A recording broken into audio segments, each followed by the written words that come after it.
One of the more common problems we see with the average golfer is lack of power.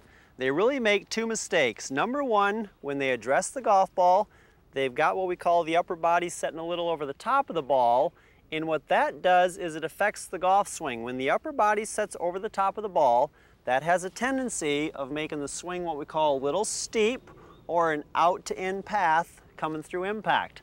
And always keep in mind, anytime we're swinging from an out to in path, that face is always open, and when it's open there's more loft, and that creates shorter distance. Here's a couple simple setup changes that you want to make to have a power golf swing.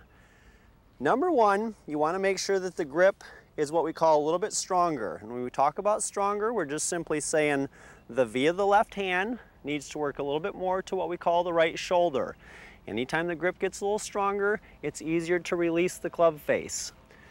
Number two, when we set up, we want to make sure that the upper body is tilted back behind the golf ball.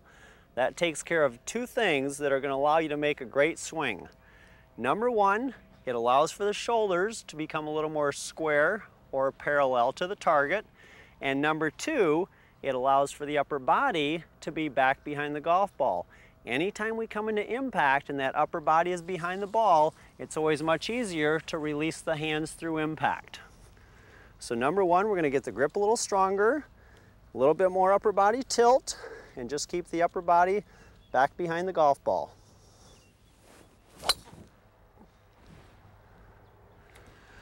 So remember, if you want to hit the ball with power, number one, get the grip a little bit stronger.